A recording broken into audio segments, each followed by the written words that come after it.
नमस्कार, मेरा नाम गणपत है। मैं राजा भैया वर्मा इंटर कॉलेज में अध्यापक हूँ। आज मैं भारत सरकार द्वारा लाई गई नई शिक्षा नीति के बारे में अपने विचार व्यक्त करना चाहता हूँ। जैसा कि आप सभी जानते हैं, केंद्रीय सरकार द्वारा 29 जुलाई 2020 को नई शिक्षा नीति की घोषणा कर दी गई है। 34 वर्षों के बाद एक ऐसी शिक्षा नीति आई है जो सही मायनों में भारत में शिक्षा की दिशा को बदल कर रख देगी। यह शिक्षा नीति भारतीय शिक्षा नीति को एक वैश्विक पहचान दिलाने में सामर्थ्य रखती है।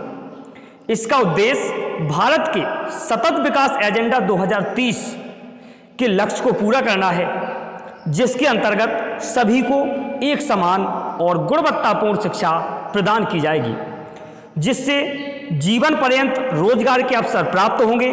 नई शिक्षा नीति बेरोजगारी को जन्म न देकर आत्मनिर्भरता को बढ़ावा देगी, जिससे देश आत्मनिर्भर बनकर विकास के पथ पर आगे बढ़ेगा। इस नीति के तहत विद्यार्थी को उनकी रुचि के अनुसार विषयों को लेने की अनुमति होगी। 10+2 के शैक्षणिक ढांचे के स्थान पर 5+3+3+4 को लाया जा रहा है, जो किसी भी विकसित देश की शिक्षा व्यवस्था से मिलता जुलता है। इस शिक्षा नीति की सबसे अच्छी विशेषता यह है कि इसके लागू होने के बाद कक्षा 6 से ही विद्यार्थियों को व्यावसायिक प्रशिक्षण दिया जाएगा, जिससे रोजगार परक शिक्षा को बढ़ावा मिलेगा। सरकार ने शिक्षा में जीडीपी की दर को भी 6% तक बढ़ाया है, जिससे शिक्षा व्यवस्था में सुधार होगा। यह नीति विद्यार्थी और शिक्षकों दोनों को ध्यान में रखकर बनाई गई है।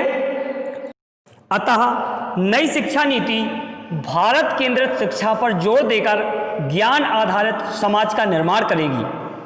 इस प्रकार से यह कहना बिल्कुल भी गलत नहीं होगा कि नई शिक्षा नीति को अगर सही प्रकार से और सही ढंग से लागू किया जाए तो यह एक आदर्श शिक्षा नीति साबित होगी। अंत में मैं इन शब्दों के साथ अपनी वाणी को विराम देता हूँ। धन्यवाद।